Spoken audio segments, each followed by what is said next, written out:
want to switch over, don't mind me. You're not going to see me, but you're going to see him for sure. So let me do Right. this. So we are, Actually, you will see me. yeah, but we are live here on the SportsRoom Talk Show, courtesy of your boy Unger to the Max. Yes, I am back after my long hiatus. Um, I know it's been a while since I've made some content, but I'm gonna get back to doing it. By the way, this video is made in collaboration with Voltage Live, which is a new thing I'm working on with a couple other people. So, just wanted to shout them out. But we have two gigantic matchups in a span of what, 6 days? Something like that? Yeah, something like that. Yeah, for sure. Yeah, so it's the Cleveland Cavaliers taking on the Boston Celtics. So, you know me, if you're a longtime subscriber of the Unger to the Max YouTube channel, which if you haven't done so, make sure you punch that subscribe button like a UFC fighter and make sure you hit the like button with the Judas effect, courtesy of Chris Jericho. But I have a long-standing tradition of doing video collaborations on the channel. So, because we're playing the Boston Celtics, there was only one guy I could figure. Wow, stumbling over my own damn words. Let me try that again. It's all good. I do the same thing sometimes. Let me try that again.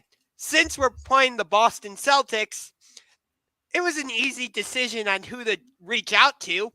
This guy, it seems like every day he's going to a Boston Celtics game or a Boston Reds or a Boston Red Sox game or a New England Patriots game or a Boston Bruins game. Let me hang my head on that one.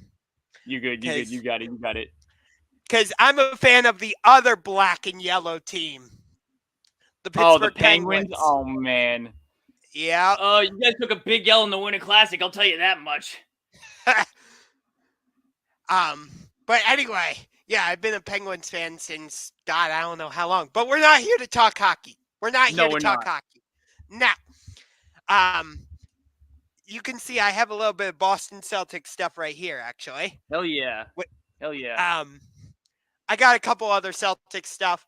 But no, the Cavaliers have always been my number one team. But since this is my first time doing a video collaboration with you, tell everybody about a little bit about yourself. How did you get to be a Celtics fan? Do you live in Boston? I want to know that type of stuff. Okay, so first off, what's up, everybody? I am from Boston, actually. I'd say I'm about 45 minutes from Boston, so I'm not that far away from Boston. I was born and raised here in Massachusetts, and first Celtics game I've been to was in 2008, and the passion kind of grew since then. I got to see KG, Paul Pierce, and the crew, and the big three as I was growing up, so that was a great time there. But then obviously they broke up. We had a couple of seasons where we were rebuilding. And then thanks to Danny Ainge with all of his great picks, we have a championship contending team right now. So I got to see them go up and down and then up again. So proud to be called a Boston Celtics fan. I feel like in that regard, the Cavaliers and Celtics have had a similar trajectory because, we ran into each other in the 2008 Eastern Conference semifinals, which that was one of the best series I have ever seen in the playoffs in recent memory. And then, we all know what happened. You guys eliminated us in 2010. And then LeBron leaves. He goes to Miami. And we have 4 really crappy years. He comes back and we win our championship. We beat you guys a couple times in the playoffs, most notably in the 2018 Eastern Conference Finals, which I didn't think we were going to win that series against you guys. I thought when you guys had Game 7 on your home floor, I'm like, okay, well, this run is going to come to an end because I didn't think Jason Tatum and Jaylen Brown were going to, let the Celtics lose on their home floor. You know what I'm trying to say there. Yeah, no, I get it. But, LeBron happened. And then he leaves for the second time. But we've been fine since. Like, we get Darius Garland. We get Evan Mobley. We acquired Jared Allen. nearly made it to the playoffs last year, where we might have faced you. And then Yep. this summer we go out and do what? We go out and trade for Donovan Mitchell. So yeah, I would say we are on similar trajectories. No, for sure, for sure. Now, I do have a question for you. Do you, from your Cavaliers from last year, do you notice a big difference between the Cavaliers from last year versus this year with Donovan Mitchell? Yeah, I would say so. It feels like Darius Garland doesn't have to do as much. That was one of my biggest issues down the stretch with the Cavs last season was there were too many occasions where it felt like Darius Garland had to do everything for the Cavs, Correct.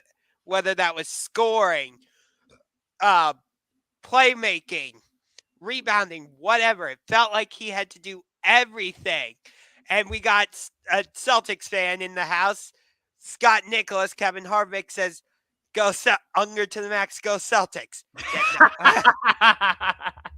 I'm guessing he's one of your guys. Maybe, who the heck knows? I have what? I have 7 people in my stream right now, so. Yeah. But yeah, so with Donovan Mitchell, it doesn't feel like Darius Garland has to do everything. It feels like there's some pressure being taken off of him where if Donovan Mitchell's having a crazy scoring night, which we've seen him have those throughout the season, Yeah. Darius Garland doesn't have to score, 30 plus points every single night now. Like if he goes for 26, that's okay. Right. Like we have Donovan Mitchell who can pick up the slack. My biggest issue with the Cavaliers is I feel like we don't have that third option where, like with you guys, you've got Jason Tatum, who is by far your number one option. You've got Jaylen Brown, who's your number 2 option. Correct. And then I feel like you have a couple guys who could be your number 3 option, like Sure. an Al Horford, a Derek White. I would categorize Marcus Smart, but he's more of a defensive guy than like a playmaker necessarily. No, absolutely. Yeah, he's more of like a point guard slash he's like a Gary Payton type guard in a way. Right. He's not known for really scoring the ball. He's known for making defensive plays, giving it 100% on the defensive end. And then on the offensive end, he's known for the guy to pass it off to Tatum and play make to get them the right shot. So yeah, you kind of nailed it right there with Marcus Smart. Right. And I would even even though Grant Williams comes off the bench, I would even say he could be your third option. You're missing the biggest name out of all of them. You're missing Malcolm Brogdon. Oh, Malcolm Brogdon was our biggest pickup in the offseason last year. Arguably, that was probably one of the biggest pickups in the offseason throughout the entire NBA. He has shown this year that he is a bona fide star in the league, and he is a stud in terms of a six man. I think he's winning six man of the year, to be completely honest with you. I apologize. I did forget about Malcolm Brogdon, but still, I feel like my point still kind of stands. Like, yeah, it does. Like, yeah, Evan Mobley has been playing better lately, and he's been putting up like higher numbers in terms of points in some of his recent games. But I don't know if the Cavs necessarily have that third playmaker. Right. Where, like, if Jason Tatum isn't having a great night, you can go to guys like we mentioned earlier, Al Horford, Malcolm Brogdon, Grant Williams, guys like that. Well, let's say for example, Donovan Mitchell and Darius Garland both are struggling. Yep. Like, I don't know who on the Cavaliers really is going to step up and fill that third option.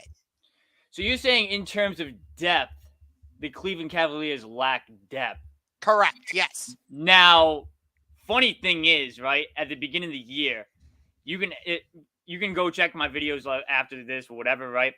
I actually put you guys ahead of the Brooklyn Nets in terms of teams in the Eastern Conference, because I honestly thought that your depth was much better than theirs. You guys are young. to be fair, you guys are inexperienced and all that because your team's young. But in terms of talent, you guys got good talent, and I saw you guys better than the Brooklyn Nets starting the season. And honestly, I'm turning out right with that case. So kind of a hard take at the time, but I kind of nailed it, to be honest. I mean, yeah. Although when they did have Kyrie and KD, they destroyed us in the one game we've played against them so far. But talking about like the depth and all that, before the trade deadline, I was saying, hey, let's go out and trade for Kyle Kuzma from the Washington Wizards or a Cam Reddish before he got traded to the Knicks. I think he was with Portland or something. Whatever.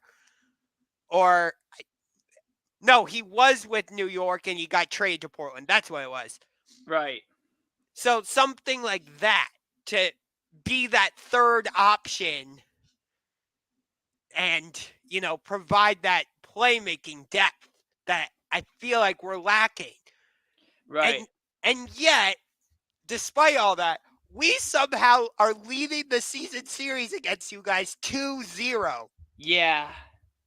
It could have been because of different reasons, because like we had Robert Williams out who's I see as the anchor of our defense.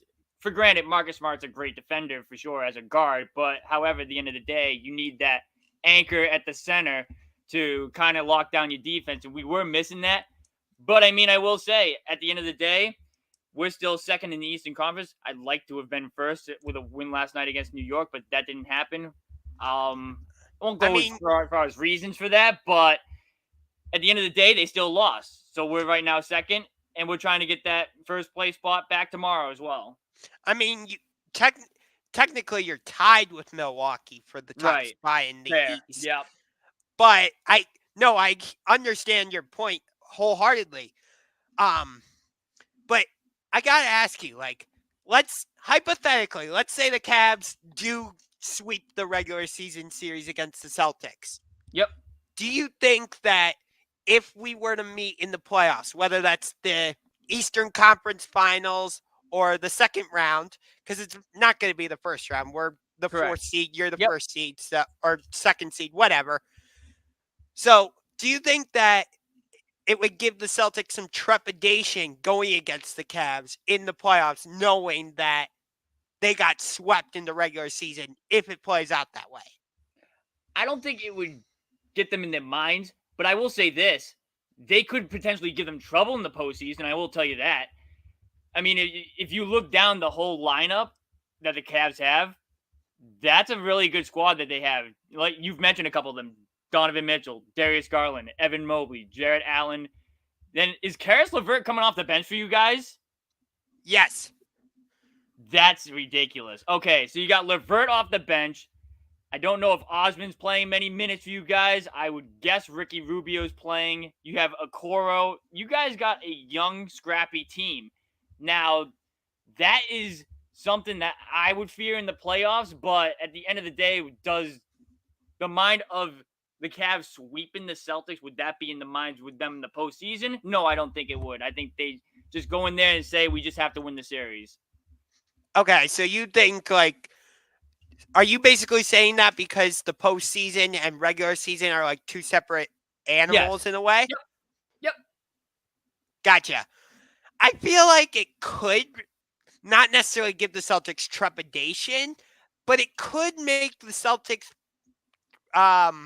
be a little precautious about facing the Cavaliers in the playoffs. I'll say it like that. Yeah, okay. Because it's like it's the same, kind of the same thing I'm saying in a way. Right. Yeah, I get what you're saying. Yeah, I don't disagree with you in a sense, but at the same time, it's like, when you get swept by someone in the regular season series and then you see them again in the playoffs, you're like, oh. That could be a team that they feared playing. Yeah, I get what you're saying. Yeah.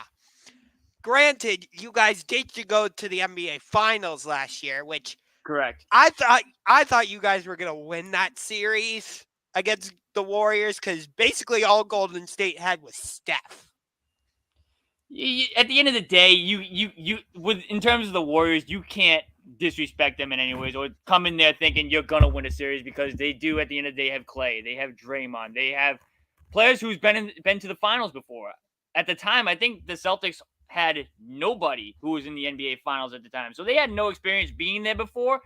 But at the end of the day, after game 3, I did think we were winning that series. I didn't think that we were going to be losing, what was it, probably 4 straight to the Warriors. I didn't think we, no, 3 straight, excuse me. I didn't think we'd lose 3 straight to Golden State after game 3. Yeah. Which, yeah, Joe Mazzulla was your interim head coach at the time, right? When you went to the finals, or was Ime Ime still Udoka there? was my head coach. Okay. So, Yep. like, we all know how that situation played out and all that. And for some reason, it seems like, because you guys were really good under Ime Udoka last year. Right. But yet, it seems like you guys are, and correct me if I'm wrong, but based on my observations of what I've seen of the Celtics, it seems like you guys are playing better under Joe Mazzulla. I think the defense have taken a step back a little bit, but in terms of the offense has never looked better than this year, honestly. In terms of them shooting the 3-point, they've looked better than a long time as far as I can remember. I will say the 3-point has looked better than before. Mm-hmm. The thing I don't like in terms of the offense right now, especially right now, like at the beginning of the year, the ball movement was looking like they didn't miss a beat from the playoffs or whatnot. Now with our skid, even when we were beating the Pacers and I'm blanking on the other team. Oh, the Philadelphia 76ers. Even when we beat those two teams, the ball movement wasn't looking crisp. It was looking like we were going to playing iso ball again, trying to play hero ball or whatever, and that's just not the Celtics way of playing basketball. I think we kind of took a step back in terms of playmaking right now, but from what we've seen in the past, we can definitely see that they can play with that ability and that they could definitely play like that. So I think they're going to turn it around for sure, but man, these last few games after the All-Star break has had me a little bit like, what's going on here? Why are you going back to some bad habits here? Yeah, I felt that same way about the Cavs because, the game before the All-Star break, we were getting destroyed by Philadelphia. I understand that we came back in the second half and made it interesting, but we looked atrocious in that game. And then we come out in the second half and lose back-to-back games against Denver. No shame in losing to the Nuggets because, Nikola Jokic is the back-to-back MVP and Nuggets have the best record in the Western Conference. But then on the second night of a back-to-back, we get destroyed by Trae Young and the Atlanta Hawks. Right. But it's interesting that you're talking about, like, the Celtics kind of reverting, I should say, not diverting, reverting back to playing iso ball and not using ball movement. I feel the same way about the Cavs, actually. Like, when I've gone to games this season with my buddies, I find myself saying the same thing all the time. Like, can I see some ball movement, some player ball? Right. Like you're saying, you're yelling to them, pass the ball. These people can say in my stream, oh, they've heard me say that many times, and I've gotten frustrated when I see somebody dribble a ball or just lose the ball on a turnover, and I'm just like, what the is that? Right. It's like, if Darius Garland is bringing the ball up, why not have Isaac Okoro cut to the basket so maybe Garland could pass it to him for an easy layup, something like that, or maybe have Donovan Mitchell go to the elbow and he can take a mid-range shot, something like that, Or just simply drive and collapse the defense and then just pass it out for a 3-point shot. That's what I want to see at the end of the day is just playmaking to get the right shot. And recently the Celtics haven't been doing it too good. Right, I agree with you. And I feel like that's been a problem for the Cavs most of the season is they play way too much iso ball. And I'm like, no, that's not how it works in the NBA anymore. Like, when we had LeBron and Kyrie, I get it. We could play a little bit of iso ball because it's LeBron freaking James and Kyrie Irving. Go. I disagree with you about LeBron being the GOAT, but and it has nothing to do with him like leaving the Cavs to go to Miami. Or no, it actually does, because I felt like Jordan was loyal to the Chicago Bulls. Right, Granted, I know he came out of retirement and played for the Washington Wizards, but essentially he only played for one team. right. Whereas LeBron, I don't want to say he's gone ring chasing, but he's more of a team hopper. I get Because what you're saying. he Yeah. went Cavs, Heat, Cavs, and now with the Lakers. I really wish we could just see them two battle it off like in their primes or whatever, and just go based off of that. I mean, that's my take at the end of the day. But I mean, there'll always be that debate of who's better, LeBron or Jordan. But I mean, at the end of the day, I mean, I really don't have a say of who's better because I never really watched Jordan. I was born in '98, so I didn't really get to watch Jordan. I I was grew up watching LeBron, and I, as far as I know, with what LeBron has done in his NBA career, it's been outstanding. I was born a year before you. I was in 90. I was 97. Oh man, So we're both kind of youngins, or whatever the word is these days. youngins, yeah, youngins. I don't freaking know. I will say this actually. When I was a little bit younger, I actually had, you know how they have like those jersey T-shirts. Yeah. I had one for Rajon Rondo while he was with the Celtics. Oh, no kidding. Yes. And Paul I Pierce. really wanted to get a Cavs LeBron jersey. I didn't get the chance to get one. I mean, I do have a Lakers one right now. Celtic fans are gonna hate me for saying that, but I mean, Oh yeah, Celtic fans are really gonna hate you. But I'm a LeBron guy. I've always been a LeBron guy. When the Celtics traded Pierce was my favorite Celtic of all time. Then Same. He said that he wanted to stay with the Celtics for his entire career, and I really hated the fact that they traded him away at the time. Right now, I love it because we have one of the greatest players on the planet right now. But at the time, I actually took a break from rooting for the Celtics because I felt like they did him dirty, and I'm not about teams doing players dirty. Like if they giving them everything or whatever, right? You can ask right now. I hate the Red Sox right now because of them letting go Xander Bogaerts and Mookie Betts, so on and so forth. So I rooted for the Cavs for a little bit when he went back to Cleveland because I wanted to see Cleveland win their first championship. Which we did, thanks to, in part, to Draymond Green, or as I call him, Drama Queen. You know. Yeah, we should say F Draymond in the stands. Oh. Hey, trust me, if I would have gone to any of the finals games here in Cleveland, I would have done the same. But it was ruthless. I chose not to because of just personal stuff. But whatever. So let me ask you this: given the history, like the Cavs and Celtics have in the playoffs, like we discussed it earlier. We have the 2018 Eastern Conference Finals. I think we met in the 2017 Eastern Conference Finals. Yep. We met during the 2015 playoffs where Kelly Olynyk ripped Kevin Love's shoulder out. Yeah, that was awful. I was at that game. That was brutal to watch. Yeah.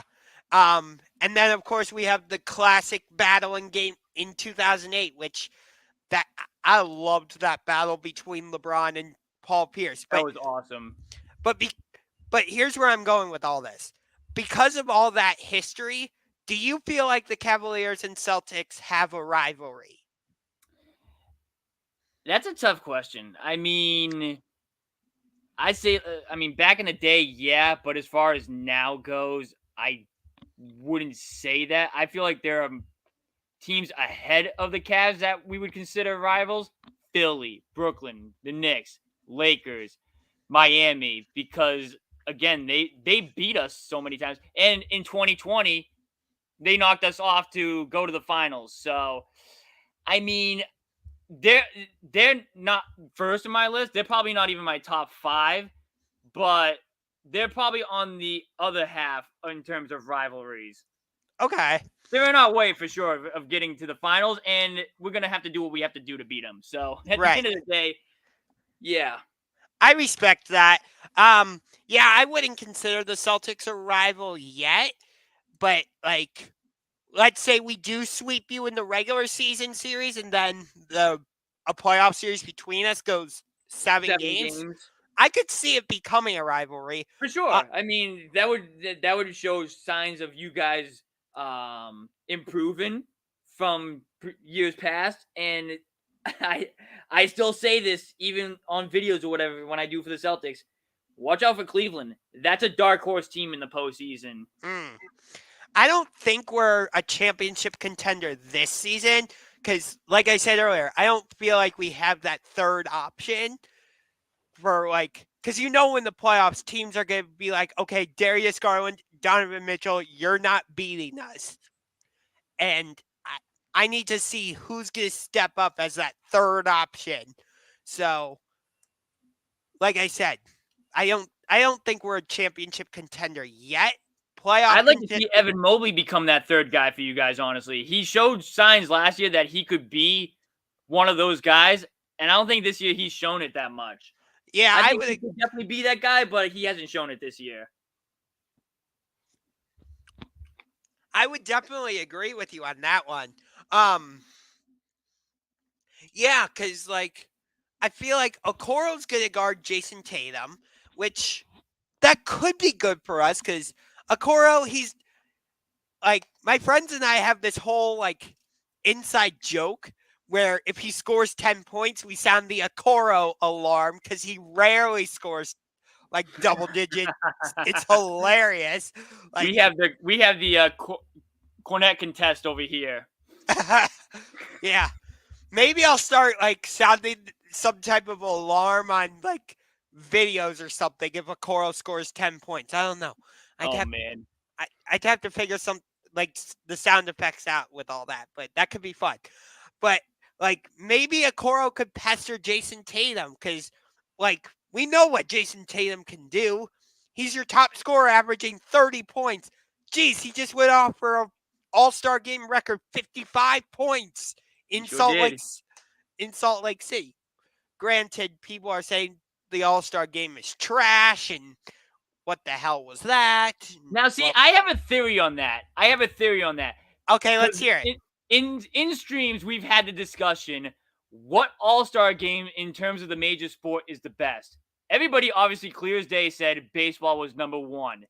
Number two was the NBA, but the NBA, NHL were close together, and the NFL was obviously people were saying, should we really consider that an all-star game? And I No, was that like, no, we shouldn't. But no, the Pro the Bowl is reason not an All-Star game by any stretch of the imagination. No. So the reason I feel like the reason why that the All-Star game for the NBA, people are saying it's not good versus like baseball or whatever, right? Is because basketball, hockey, and football are all more physical than the baseball is.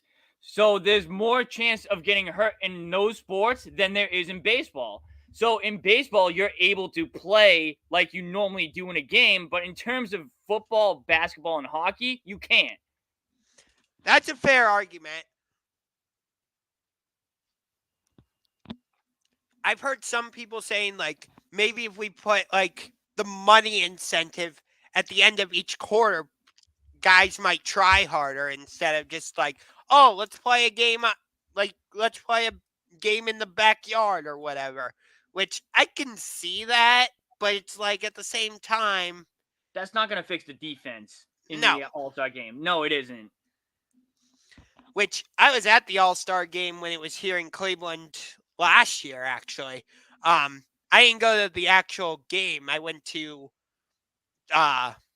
All-Star Saturday night, which that dunk contest was, oh, good God, that dunk contest was terrible. Oh. Yeah. But I was also at the Rising Stars, or whatever they're calling that challenge now, on Friday night. Yeah. I think I heard recently the Celtics are trying to put together a bid for an upcoming All-Star game in 2027 or something. I would love to see that. I think Boston's overdue for an All-Star game. We haven't had one since '99 when Fenway hosted the MLB All-Star game, so we haven't had one in a long time. We're definitely due for one for sure. Yeah, I mean, granted, you guys don't necessarily need an All-Star game because you guys just have championship parades. Because That is true too. yeah, because you have the Celtics in 2008, and then you had the Patriots in all their championships, and then the Red Sox in 2007 and 2013, which Right. Yep. Cleveland fans are very familiar with the Red Sox World Series Oh run. yeah, 07, 3-1. Yep. Uh Yeah, was that game. I was at game 7 of that. That was awesome too. yeah. So that one hurt, but hey, we came back from a 3-1 deficit to beat the Golden State Warriors, so it's all good. Love it. Love to hear it. It's funny. Even though I live in Cleveland, I've been a diehard Chicago Cubs fan my entire life, like ever since. Really? Wow. Yeah. So, like, the 2016 World Series was a little bit difficult for me because that's my hometown team taking on my all-time favorite Yeah, team. you don't know who to root for in that case. Oh Yeah, no, yeah, yeah. I rooted for the Cubs. Okay. Yeah, I've been a lifelong Cubs fan. Did you go to any World Series games? No, but I did go to the Cavaliers banner raising night. Oh, nice. Which was right across the street from this. I've been to Progressive Field before. Oh, you have? Yes, I have. I don't have a video of it because that was one of the years I took off from break, but I do have photos of it, however. Gotcha. And I thought the area was nice. I really wanted to go see LeBron when he played in Cleveland there, but I was a little too late for that. Gotcha. Hey, maybe next year, depending on the Cavs and Celtics schedule, maybe we could work something out to where you could fly into Cleveland and we could go to a Cavs Celtics game, or I could fly into Boston and something like that. The time I went to Cleveland, we actually drove to Cleveland. That was a 12-hour drive from where I'm at. Actually, my dad and I have to come to Boston for a Celtics game anyway, because we're trying to see a game at every NBA team's arena, and I have not been to a game at TD Garden. When I got this poster, I was able to go into the team store at TD Garden, but it doesn't count because I didn't see an actual Celtics game. Gotcha. Yeah.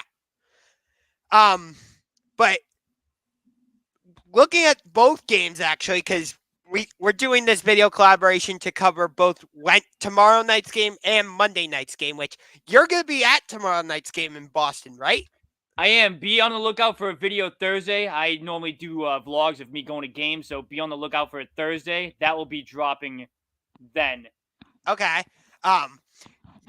You don't have to shout me out if you don't want to, but if you want to, you can. No, guys in the chat, go follow Unger to the Max right now. Go subscribe to his channel. He does amazing Cleveland Cavaliers content from what I've watched. He does a lot of baseball stuff, if I remember correctly. No, actually, I do mostly Cleveland Browns content and Cleveland Cavaliers content. Not a lot of baseball stuff. Okay. But anyways, if we like Cleveland over here, we've always have. Go subscribe to him. Go check out his stuff. He does great videos for sure.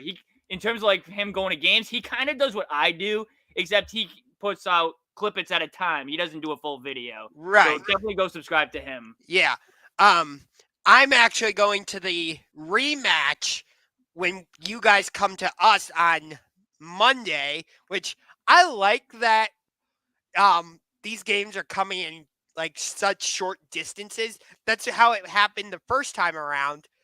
Because it's you don't really have to prepare as hard for the rematch. It's okay, I remember how the first game went. I remember Jason Tatum's tendencies, or I remember Darius Garland likes to do this move. Right. But I feel like we're going to have a little bit of an advantage against you guys going into the rematch on Monday because the night prior, you guys have to host Julius Knicks. Randle, Jalen Brunson, and the Knicks. Yep, who just beat us also. Hopefully the refs from last night aren't reffing the game that night also. Yeah, That was what was your feeling about that whole thing with Jason Tatum and the refs and all that? Oh, that was awful. You eject the best player on the floor with 3:41 left in the game when we were down by like what was it, 8 points or whatever it was. Can't do that. Absolutely can't do that. And he got fouled. He got fouled at the end of the day on the shot. I mean, at the end of the day, Tatum was right about it, and they got buttered with the fact that he was right, so they decided to kick him out. And I heard in the post game show that all he said was this was the best officiated game I've ever been a part of, and then he got tossed after that. There's no way that he should be ejected for saying that. I understand it was sarcasm, but come on, we got to get a little. We can't be soft here. Yeah, I don't. When we play you guys both on tomorrow night and on Monday, I don't expect it to be like a friendly game, knowing because I know both teams know where the other is in the standings, and they know that they could possibly see each other in the playoffs. Whether it's in the conference semifinals or the conference finals. So I think there's going to be a little bit of hostility in both games. I would agree for sure. Yeah. Not to the point of like, punches being thrown or, like what we saw when Dylan Brooks went too far against Donovan Mitchell. But, yeah, that was brutal. I saw that live on TV and I was like, what is this guy doing? Yeah, my friend Chris and I were at that game and we saw that. We're like, what? Are you kidding me? If I remember correctly, I think the Memphis Grizzlies played us a few days later. So I was like, what is this guy going to do? Hopefully he doesn't injure like Tatum or Brown or something like that. I was feared for him injuring one of our guys. I know you guys played Memphis on Super Bowl Sunday. It seems like you guys always host a game. It seems like that, yeah. On Super Bowl Sunday. I feel like I'm always going to a Celtics game on Super Bowl Sunday for sure. Yeah. But yeah, after that game, I'm like, yeah, I lost all respect for the Memphis Grizzlies, okay, we got to talk about that because John Morant says he's fine in the West, and then Phoenix goes out and trade for Kevin Durant. That's hilarious. John Morant says, yep, we're all good in the West. We're just looking at what the Celtics are doing. As a Celtics fan, when you heard that, what were you thinking? I thought he was kind of giving the Celtics a little bit of respect there. In my head, I was like, all you're worried about is us? Well, that's respectful in my eyes, but you're wrong. You got a couple of good teams out there in the West, but at the end of the day, the only team you fear is us. In terms of him being the talent he is, I found it respectful for a Celtic fan at least. I mean, as a fan of another Eastern Conference contender, I'm like, excuse me, but you're forgetting about us. You're forgetting about Philly. You're forgetting about Milwaukee. At the time, I was thinking that he was forgetting about Brooklyn. But, like, I get it. Like, there were a couple other teams in the West, but still, like, to only say the Celtics, I'm like, wait, what?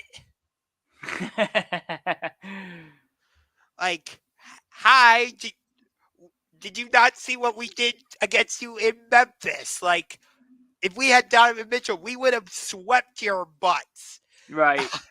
Because in the game at Memphis, we only lost by 1 against them. Yeah, for sure. But who do you think is going to be the X factor for both sides, I'll say, in these two games?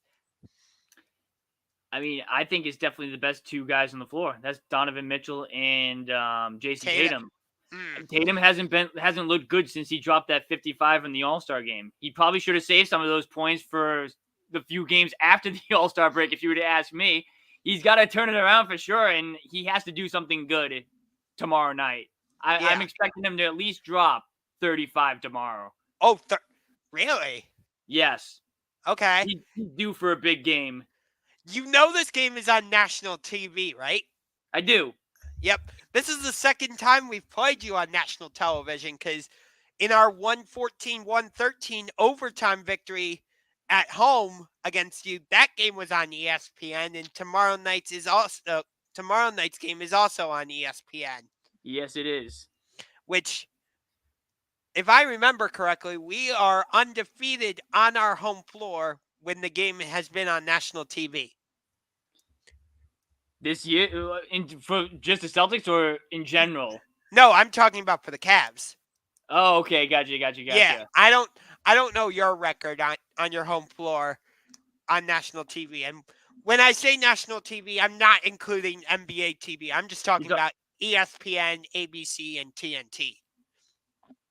All right, so I just have somebody in the chat who asked a question. He said, other than Donovan Mitchell and JT, who do you think will stand out tomorrow? I think Jaylen Brown. Jaylen Brown was out last game, and maybe he's looking to have a statement game or whatever. I don't know.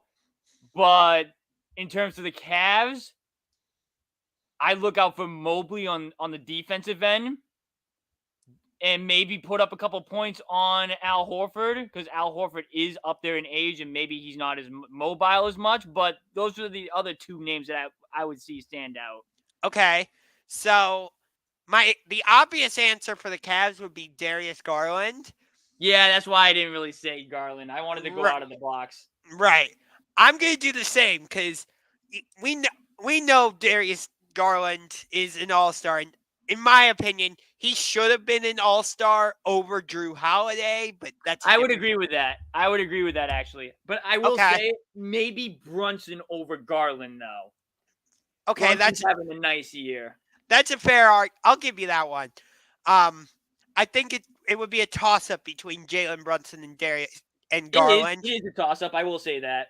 Yeah. I'm actually going to say it's Jared Allen for the Cavs. Okay.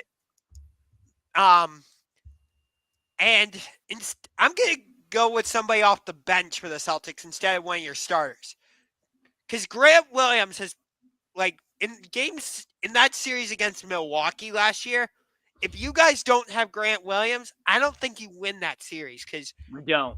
He came in off the bench and made some big shots for you guys throughout that series. He absolutely did. So I could see him coming off the bench and making a big impact, actually. He hasn't been shooting the ball well either the last couple of games either. I could agree with that also. He needs to have a better game off the bench. And I'm not necessarily saying he's going to come in and drop 27 points and grab 10 rebounds. But he could go off for, 17 points and grab 5 rebounds, something like that. I'd like to see around 14 points tomorrow from Grant. If I see 14 points from Grant off the bench tomorrow, I'd consider that a solid game for him. If you want to say a little bit less than that, fine. But he has to shoot the ball better at the end of the day. He hasn't shot the ball well the last couple of games. Right. And the reason I'm saying Jared Allen, we know what kind of defender Robert Williams is on the inside. Like you said it earlier, he's your rim protector. Yeah. Which I kind of find it interesting that we play sort of similar styles where Al Horford's more of a stretch forward than Evan Mobley, but still we kind of still play the same system of two bigs and then having a dynamic duo. Granted, your dynamic duo is at small forward and shooting guard, and ours is just the backcourt. Yes. But it is the kind of the same setup. Right. In a way. But I want Jared Allen to establish that being that dominant force in the paint. That doesn't mean he has to grab he has to go off for 22 points or whatever. But at the same time, we've seen it out of him that he's capable of putting up that type of game where he can grab 10 rebounds and have 22 points, something like that. So correct. I feel if we can establish him in the paint, that's going to bring your defense in, and that's going to create more outside shots for Garland, for Karis LeVert, Right. Chetty Osman, Yep. who's more of a streaky shooter, but when he has his shot, he can make it on a somewhat consistent basis, I would say. Absolutely. I would like a little more consistency out of Chetty, but he can contribute sometimes. But yeah, that's why Right. I would say Jared Allen, because if you can establish that paint, it forces the defense to collapse, and then you can kick it out to the shooters. Right. That's kind of how the style we play too. When when the ball move is looking good, that's kind of what we do at the end of the day. We just make the right play at the right time. We do look for the three first, but if we don't have the three, we're looking for the inside shot with Robert Williams on a lob, or maybe JT cutting to the basket or whatever. Right. So this is going to be a very interesting stylistic matchup, because I feel like both teams, not just based on the construction, but also like, in the pace of play, I feel like you guys, even though you have athletic dudes with Jason Tatum and Jaylen Brown, at least from my observations, and certainly correct me if I'm wrong, but it feels like you guys also like to play a slowed down, kind of grinded out, half court type of game. What was that again? I'm sorry, I had to respond to somebody on stream here. No, you're fine. I was just saying, in terms of like pace of play, I feel like that we're also similar in that regard, because from what I've seen, you guys also like to slow it down and play more in the half court game, even though you have like athletic dudes who can jump out of the building, Jason Tatum and Jaylen Brown. I think that's more because of just our entire depth. We have a ton of shooters on our team. Yeah. So we don't really need to run up the court as much as other teams do. Like, let's say, for example, Milwaukee. I would say they don't have as good three-point shooting as we do. So they kind of have to run up the floor a little bit with Giannis. In terms of us, we don't really have to do that. Jason Tatum can shoot. Jaylen Brown can shoot. Marcus Smart can get streaky at times. Al Horford can shoot. Brogdon can shoot. White can shoot. You get my point. Right. Which I feel like the Cavs are the same way. Like, do we have the same level of shooters as you guys? No. We don't necessarily have a Sam Hauser or Malcolm Brogdon. But we do play similar, not necessarily for the same reason, though. Correct. Because, we want to slow it down so we can get it to Evan Mobley and get it to Jared Allen, or so that we can get it to Donovan Mitchell and he can just cut to the basket and throw it down, basically. Yeah, correct. You're correct. Right. So, the first time we played you guys in Boston, that went into overtime. The second game we played you in Cleveland, that also went into overtime. It's been a while since those two games, but I feel like there could be some carryover from those two games into these two games. No? Maybe. I really couldn't tell you, to be completely honest with you. Both teams are struggling right now. So it could definitely go back into overtime tomorrow. I could definitely see that happening. But at the end of the day, who knows? Who knows what can happen? Okay. Actually, I'm going to look it up on my ESPN app right now. Let's see. In your last 10, you guys are 7-3. Oh, we're also 7-3 in our last 10 games. So I don't think we could be any more. Another L tomorrow. Huh? Somebody's catching another L tomorrow. Yes. And you guys are 44-18. We're 39-25. So we're not that far behind you in the standings. Granted, I don't think we're going to catch you. Because, I think you guys are just going to be dueling with Milwaukee for the number 1 seed in the East. Correct. Whereas I think we're going to be fighting with New York to see who gets home court advantage for the 4-5 matchup. Because at this point, I don't think we're catching Philly either.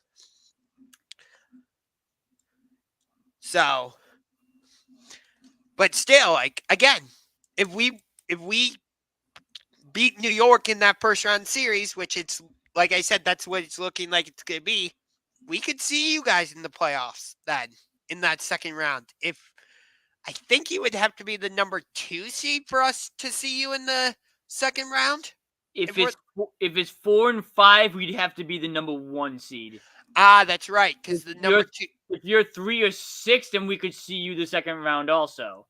Gotcha. So if the standings hold as they are right now, the only way we could see you is the conference finals. Got it. Which to get there, we would probably have to go through Giannis, which I don't think we could do that. Maybe, yeah, probably not. Granted, we did beat them twice on our home floor, but we lost both games in Milwaukee. So based off of how this season has gone, I would love to see a Cavs Celtics Eastern Conference Finals. Based off of how the two games has gone so far, I would love to see it. Celtics Cavs for the Eastern Conference Finals, that would be great, but Celtics Cavs in the playoffs period with how the season series has gone would That's be true fantastic. too. You're right. I made this prediction during the finals last year between the Warriors and Celtics. Actually, I made a 2-part prediction. 1, I predicted the series would go the full 7 games, and 2, I predicted that every game in the series would be decided by 10 points or less, which I was wrong about both of those. Oh well.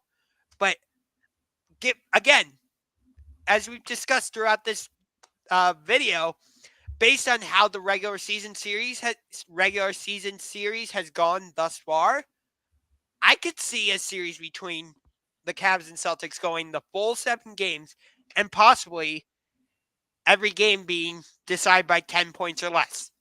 I don't think that's far-fetched. At the end of the day, it really matters what team is hot or not.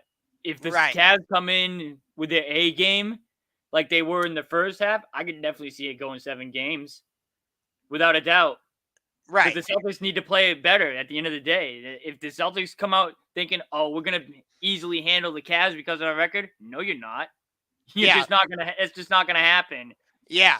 I was watching highlights of the first game in Boston, and whoever your main commentator is on TV, like right before tip-off was saying, these are not your grandma's Cavaliers, or these are not your mother's Cavaliers, or it was something along those lines. Yeah, our main guys are Mike Gorman and Brian Scalabrine. Gotcha. Okay, then it was Mike Gorman. Which I do tune into like the Celtics like post-game videos on like NBC Boston on YouTube or whatever. Yep. So trust me, I will be tuning in for the post-game video for tomorrow night's game. Unfortunately, I won't be able to watch it because I actually have to work a basketball league. Oh, that's not a bad job. That's not bad. Yeah. I'm at a stupid liquor store right now while I'm in college, so I got a little ways to go. But I'm graduating this year, and I'm hoping to maybe work at 985 The Sports Hub or something like that. Oh, nice. I'm trying to find like an actual job in sports media and journalism, something like that. But I have a couple projects going, so you know. Oh, the main thing is just getting your foot in the door. That's all it is at the end of the day, and just having confidence in yourself. That's all it is. Hey, who knows? Maybe I turn this YouTube stuff into my full-time gig. You never know. Yeah, that's what I'm hoping. That would be my best case scenario for me, also. But at the end of the day, we don't know. Exactly, I know. You got to have a backup plan. Right. I'm just glad the Browns don't have to play the Patriots next year because the past 2 times we've played you guys have destroyed us. Holy crap. The Patriots beat the Browns this year, didn't they? Oh yeah, that's right. Because I predicted you guys to win, but then Watson got suspended for that game. Yep. So, but you got anything else about this Celtics Cavs game, or Celtics got to win. At the end of the day, we got to get that number 1 seed back. That's just all I have to say about it. yeah, we don't have find a way, some way, somehow. Yeah, sorry, we don't have any intention of just letting you walk into TD Garden tomorrow in your home building and coming out with the number 1 seed. Yeah, I wouldn't expect that. I wouldn't expect anything less. Yeah, you're gonna have. You want that number 1 seed? You're gonna have to go through us to get it. Yep. Bucks got to lose tonight too, so. Oh well, there's that part, but Bucks got to lose tonight also. Well, let me say it like this then. You want to stay within striking distance of the number 1 seed? Yeah, we're not gonna let you just waltz to a victory and do that tomorrow night. You gotta earn it. Yep. That's sports at the end of the day, though. Is a competition, and anything can happen at any given time. Oh yeah, it's gonna be an interesting coaching matchup. Joe Mazzulla against JB Bickerstaff. Now that Mazzulla has that interim tag taken off, and he doesn't have to worry about Ime Udoka possibly coming back. Yep. Now I got one more thing before we end. You DM'd me on Instagram saying you wanted it controversial, right? Yes. You're a Cavs fan, clearly. Yes. My chat's about to laugh. Oh, no. When Kyrie requested a trade from Cleveland, what was your thoughts? I was not surprised. Really? No. I was shocked. I mean, you could kind of just tell on the court like something was off with Kyrie as time went on. And I'm like, okay, it feels like it could be a matter of time before like he requests a trade. Because remember, like he's the one that hit the game-winning shot in Game 7. And yet everybody was talking about, look at what LeBron did for the city of Cleveland and all that. You know what I mean? It's just weird because, Kyrie, who's saying, oh, the fans should get over it. It seems like every single team you leave has the same impression saying, oh, yeah, this guy's just going to abandon us. Like, really? We can't let that go. Right. Giving up on our teams, like, that can't slide. I know. I loved it with how hostile you guys were to Kyrie during your playoff series last year. I loved it. I'm like the game where Jason Tatum would drop 54 or whatever, right? Your boy here was the one that chanted the Kyrie sucks at the end when Jaylen Brown was shooting the free throws, and Tatum was like, calm down, everybody, calm down. That was your boy over here starting that chant. If you go watch the video, I yelled, there we go. And that was after I started recording. Were you were at Game 1 of that series when Tatum hit the game-winning shot, right? I was. Yeah, I got 31,000 views on it. I've seen that vlog. I watched most of your vlogs actually. That's how I found out about you. Is like just stumbled across your vlogs and I'm like, oh, this guy appears to be like a similar kind of YouTuber to me. And then I checked out a few more of your videos. I'm like, okay, I like this guy.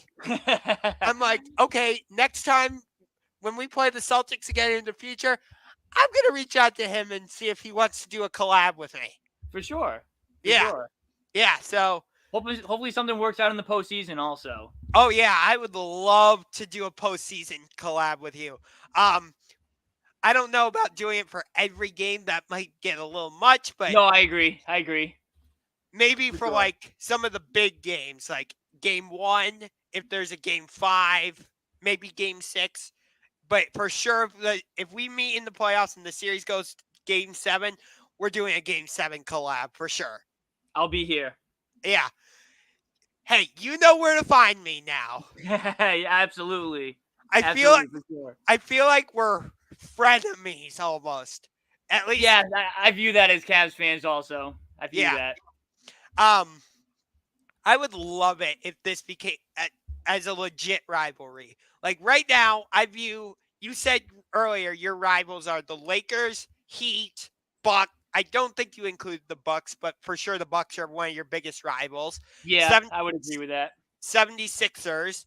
For the Yep. Cavs, I think we only have two rivals at the moment because the Golden State rivalry is not a thing anymore. But for us, our rivals are the 76ers and the Atlanta Hawks. And I'm The saying Hawks, really? yes because of how the play-in tournament game went down. Oh, gotcha. Yeah. No, you're right.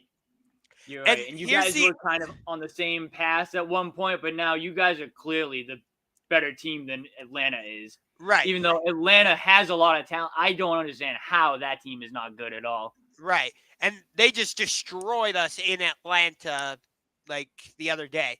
But the reason I'm saying Philly is one of our biggest rivals is because even though they swept us in the regular season series last year 4-0, They're pretty much right next to you guys. right. But the reason I'm saying that is because as I watched each game, the margin of victory for Philadelphia got smaller and smaller, and it felt like the hostility and the animosity went up in each game. So I'm like, okay, I see a rivalry developing here. Like, I feel like most people would look at me and be like, Max, what are you talking about? The 76ers swept the Cavaliers. There is no rivalry. But I'm like, okay, but did you actually Like the same with watch? the Lakers. The Lakers are in the Western Conference. I could make the argument with people too that there's no rivalry there either. For granted, we've met them in the finals so many times or whatever, but they're in the Western Conference. We only see them twice a year. Is there really a rivalry there? I Right. mean, Yeah. But that's why I'm saying like there could be a rivalry developing between the Celtics and Cavs because both we have so much playoff history, in the recent years, and both teams have championship aspirations. Like you guys have more championship aspiration than us, I would say, because you were in the finals last year. But still, like we have champ title aspirations ourselves. So like, and we're gonna have to go through each other to get to where we want to go. So yeah, I feel like a rivalry could develop possibly. I feel like I agree with you 100% for sure. Yeah. I'd love to see it like Jason Tatum and Jaylen Brown having to go through Donovan Mitchell and Darius Garland. Yeah, where's my popcorn and soda? Yeah, right. I'll buy a couple. I'll buy those tomorrow at the game for sure. Yes, I'll make sure to buy myself a thing of Sour Patch Kids, probably a pretzel, and maybe a I don't know, some kind of drink at the game on Monday. You can't see it, but I'm holding up my Sour Patch Kids box and I'm throwing it right to you. Oh my god. Can I have the red and green ones, please? It is that box. It is that box. Oh my god. I'm not Hey, even kidding with you. It was that box for sure. hey, I know we could become frenemies, but here's to you, my friend. Right back at you. Right back Hey, at you. hey, even if our teams become rivals, I think you and I got what do we call it? A media friendship? Yeah, no, I agree. I've met so many fans that are fans of other teams, and I've became friends with them. I still talk to them to this day. So I mean, it doesn't matter. At the end of the day, it doesn't matter who you root for or whatnot. We're still human beings at the end of the day, and you could be friends with anybody. It doesn't matter who you root for. I have a friend who I do my podcast and all of that, right? And he's a Yankee fan. Oh, So that just says a lot right there. yeah. I'd love to go. I I don't have a desire to go to every MLB team stadium, but I got to get to a game at Fenway You and got see to a go to Fenway. yeah. If you're a sports fan, if you're not, even if you're not a fan of baseball, even if you're just a sports fan, Fenway is the place to go. Yeah. I will say this, as long as the Red Sox are not playing the Cubs or the Guardians, I would be willing to root for the Red Sox at at Fenway. If they're playing the Cubs or Guardians, no, I'm going to be rooting for Cleveland or Chicago. For me, it's going to take a little bit to root for the Sox again. It's going to take me a little bit. I'm very disappointed with them after this offseason. Yeah, and previous off seasons in the past. It feels like they've had 4 straight off seasons in a row where they've just been disappointing. Our owner's staff needs to sell a team. Hey, that's how I feel about our owners here in Cleveland with the Guardians because they're cheap. Yeah, they should have signed Lindor. Yeah, but at the same time, he was asking for a lot.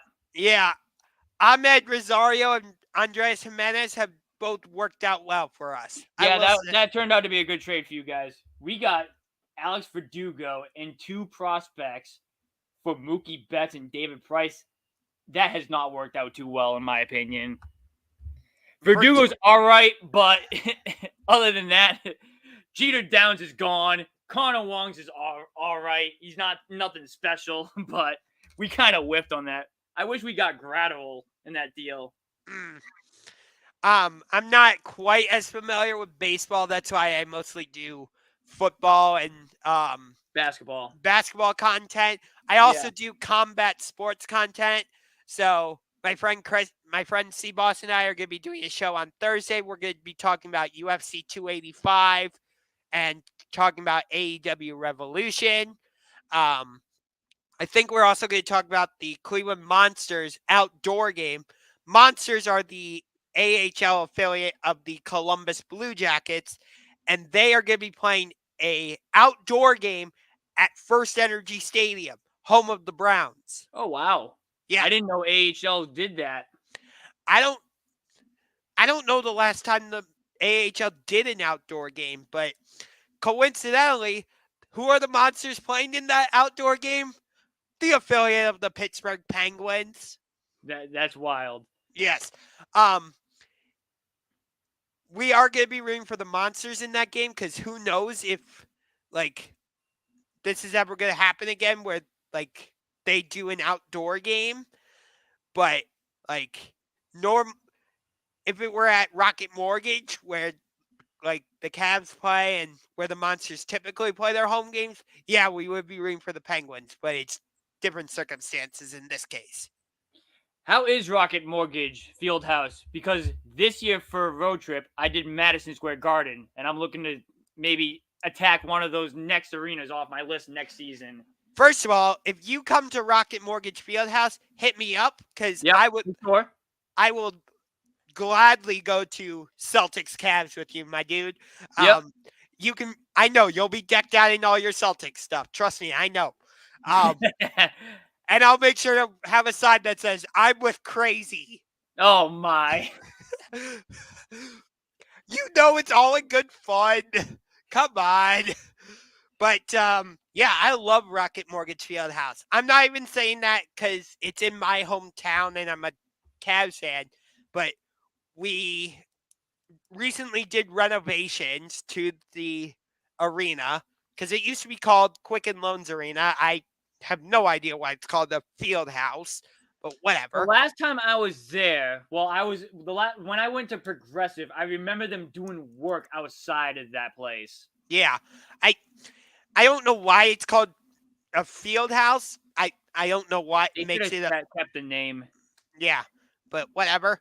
But yeah, it's really cool. We when you come in off of the rapid entrance, we have an LED tunnel that you walk through to get to some of the seats. We have a whole wall of the actual Cavs championship court with the Larry O'Brien trophy and all that. That's really cool. Yeah. We've got a huge Jumbotron. We call it the Humongotron. The upper bowl is called Loudville. And I have seen that. I have seen that on TV. Yes. Yeah, that's where my buddies and I typically sit. And even though it's in the upper bowl, it's great. Like we usually are in like we've been in row 10, we've been in row 9. Got lucky last year and found cheap seats in row 1 of Wow. Loudville for like $15 each, and it was great. So like, That is awesome. yeah. So yeah, I think you would enjoy it. Um, Tell me a little bit about TD Garden, because like I said, I still need to get to a Celtics game. All right, so if you're looking for a game with atmosphere, TD Garden's the place, especially for the Celtics. I describe it just like Yankee Stadium. Welcome to the jungle. That's how crazy it can get in that arena at times. Now, for me, I sit in the lower bowl because I think I would say 3-4 years ago. No, it definitely wasn't 3 years ago. That's when COVID hit. 4 years ago, I went with one of my friends. He sat us up balcony, last row, right? My God, that was probably one of the worst experiences I've ever had. It just gets hot up there, people sweating and all that. And I was just like, I just have to go to my normal section down the stairs or whatever. So definitely wouldn't recommend the last row balcony. But if you can get somewhere between like 7 and 1, that's a pretty decent seat. Okay. But we just renovated our Jumbotron last year. I think it was a very great job that they did. They had to do that. Our court just got renovated this year. And Yeah. we I had was in the center court, we had the logo with like a white circle around it or something like that. I don't know how to describe it, but now it's just like the logo transparent with the court. And I didn't know how ugly it looked back in the day until the renovation this year. Yeah, I did. I was just going to say, like, I remember the court before this season. It was the Celtics logo with that white circle in the middle. Yeah. And then I looked this year. I'm like, wait, what? What? What? It What? looks better. It looks better for sure. I'm not. I don't have a definitive opinion on it yet because I'm still trying to freaking get used to it. Right. Because like, It was weird at first. That court's been there. That court's been there for a while. yeah. At first, it was weird. Seeing it on TV was weird. But then when I went there on opening night, I was like, wow, this is a big difference. Yeah, I would probably like have to see it to really like give a definitive opinion on it. But I've only seen the new court on TV, so like it still looks strange to me. Yep. Got a viewer ask, what's your favorite Cavs uniform design of all time? Oh man. Definitely not the ones this year. I forget which jersey. I think we're wearing our black jerseys against you guys tomorrow, which It's we call either the black or the red because I know we're wearing our whites. We've been wearing our black jerseys a lot on the road, which those are our statement jerseys. Yeah. Which I guess you can kind of call our alternate jerseys because our home jerseys are the white ones, and then the red ones are our away jerseys. Yes. But favorite jersey design, the black t-shirts, definitely gotta mention those because we won the championship wearing those. I loved the orange ones that we had. Those were hard.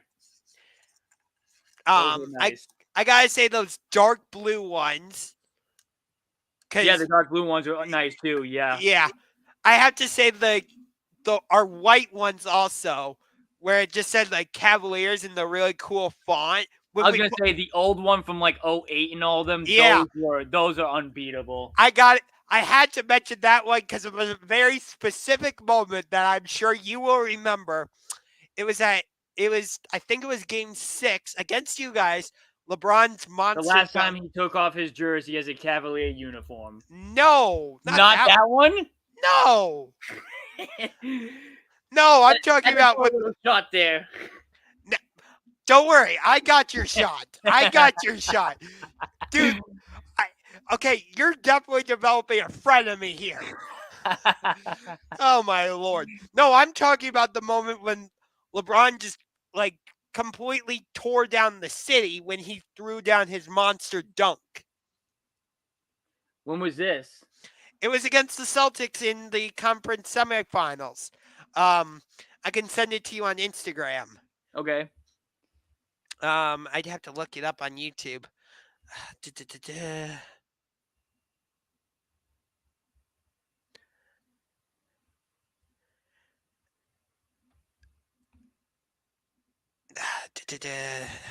Let's see.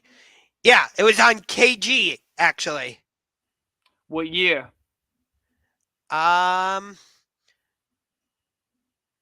believe it was 2000 in that 2008 series. Still knocked you out there.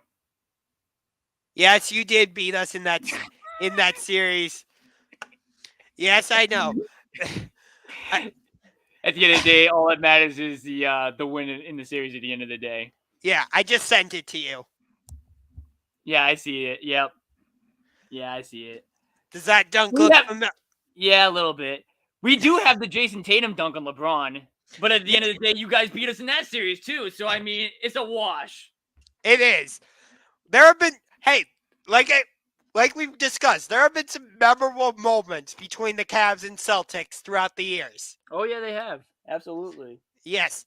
And I expect there to be a lot more moments made in these two games coming up, and if we meet each other in the playoffs. But I think that we've done about as much as we can do talking about these two games.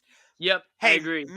Maybe we'll do some type of post-game show on Tuesday or something. We'll see. But if not, Yeah, we'll see, maybe. Hopefully we'll see each other in the playoffs. Yep. But thanks for coming on to the show. Yeah, of course. I know you were doing a stream at the same time, so thanks to everybody who came on from your stream as well. Yep.